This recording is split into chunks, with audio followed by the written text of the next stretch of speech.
Hi guys, welcome to Niger Boy TV. Yeah.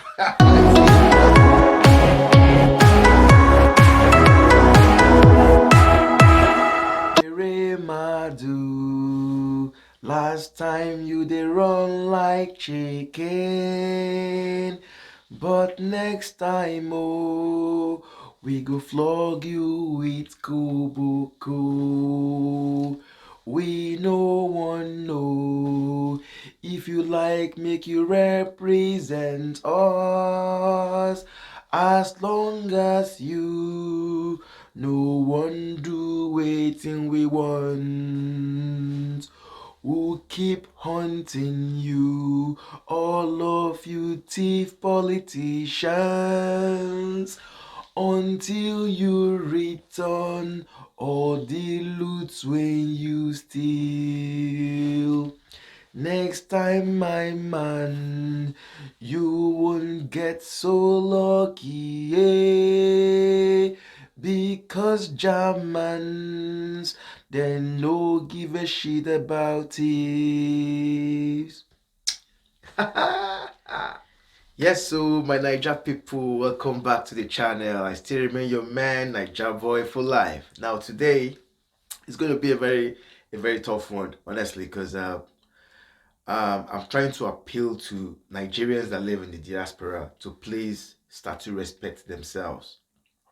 Try to respect yourself, man. Come on. Come on. You know, before we all became citizens of a different country, we used to be very humble people. If they ask you to bring one, you bring two. If they ask you to bring three, you bring four. What I'm talking about is, for example, when they ask you to bring out one document to support your application, rather than send one, you send three to make sure they don't have any reason to say no to you. Okay? But after begging and begging and begging to get this citizenship, finally, out of pity, these countries give you this citizenship free of charge. All you needed to do was to pay for the applications. Unlike in Nigeria, where nothing goes for nothing. If you're applying for anything, you need to pay money. But this time around, these people just say, you know what? You can be a citizen. We like your character. You're trustworthy. So, take your citizenship. Now you have this citizenship. You now decide to form Voltron. Bah! The big Voltron that you are. And then you now believe that you are above the law. Those law and constitutions that you took an oath, to protect, to respect, you now go against it because you're a citizen. Huh? Somebody asks you for just a simple question. They ask you, let me see those documents, and you go, it's private to me. My guy, please, guys, take a look at this guy. But back in Gatwick, his story was really. So as you can see, I am not against what you're... If you want to fight for your right, it's a good thing to fight for your right justly. You know, you have to be just when you're fighting for your right. For example, if a police officer comes to your house and tells you they want to search your house without any warrant, you have the right to say, look, listen, you can't come into my house. You need to get a warrant first. You can't just come into my house. You need to get yourself a warrant. You can't come into my house. And then, yeah, the law says they need a warrant to get into your house. Okay? But when you're coming in from the airport and you carry a bag, they tell you, look, you need to present yourself as a subject for search. Okay? Fine. Give them your bag, let them search, do their work, and you go. You save your time, you save their time, and everybody goes their way. But when you now try to prove stubborn, one, you're not just wasting your own time, you're wasting the officer's time. Okay? Now remember, everything you do goes into your personal file. As you heard in that video, the guy said, look, he's done this for the first time. This particular guy, he did it the first time. It was put in his record, okay? And now he's doing it again. It's still going to go in his record.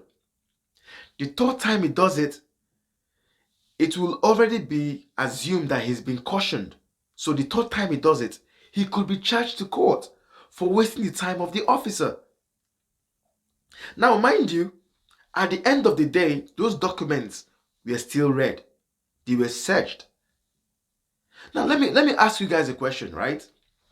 Let's take for example, let's say for me, I'm coming back from Nigeria and I got some documents that they've got like the federal government letterheading and every shit like that, okay? Implicating documents that you can easily use to scam people. And you come into a different country and they tell you, I want to see that document, and you go, oh, it's private to me. What's private to you? I want to see that document. Let me have a look. No, it's private to me. You can't search that.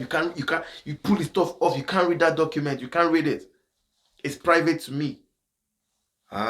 So you expect them to say, okay. Sorry. You can go. No way. It's not going to happen that way.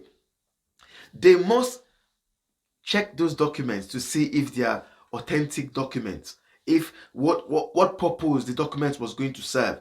Is it personal to you, or are you trying to use it to the outside world? They need to know all these things. That's what it is. Okay? Remember, they said 2 times he's done it. This is the second time he was doing it. Now let's go back to the first day he came into the country. The very first day. I can assure you that guy was being a very humble, loyal person. Very humble and loyal person. In the sense that if they tell him, let us search your shoes, he will give them his shoes. Raise up your hands, he will raise up his hands to search his shoulders, search all his bodies, grab his balls, twist it to the left, twist it to the right, tell him to spread his legs and ask him to cough.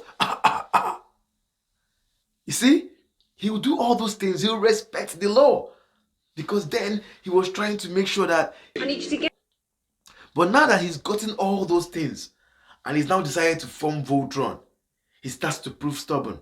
Now, that is why most countries now stereotype Nigerians. They say Nigerians are the most stubborn African people in the world. Nigerians are the most stubborn African people in the world. Why? Why should it be so? Because we refuse to abide by the laws, because we now have a certain right. We claim we've got rights now. In our country, Nigeria, we don't exercise such rights. Tell the police, if a policeman asks you, let me see your driving documents, and you bring out some documents, and then you now take one document out and say, this one is my private document, so you can read these ones. The police will tell you, what? I want that one you're holding.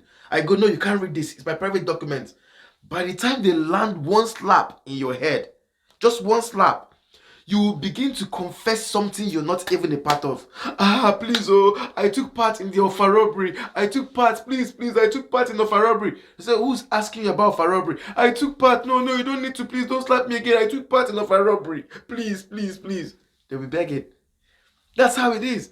So, but now that this guy here now is now claiming to be stubborn in front of immigration, he doesn't want to declare what he's got. Like he's proving that, look, this is private to me. It's not about, I'm not worried about him, because nothing will happen to him eventually, except if he does it a third time, they'll take him to court. And when he goes to court, they're going to charge him.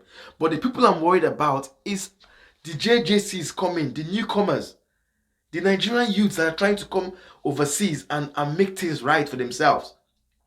When they start applying to come into different countries, they'll now say, don't accept Nigerians, they're very stubborn people. They can see that. They're very stubborn people. And then you'll be wondering why your visa was refused.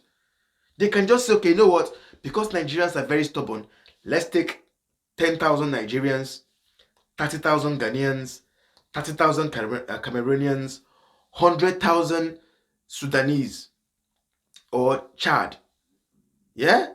Because those ones are very, very humble and quiet. If you tell them to jump, they'll ask you how high. They can even say, we want Sierra Leone, give us 50,000 Sierra Leones. Because Sierra Leoneans are very quiet people. If you tell them to fly, they'll ask you how far. You know what I mean?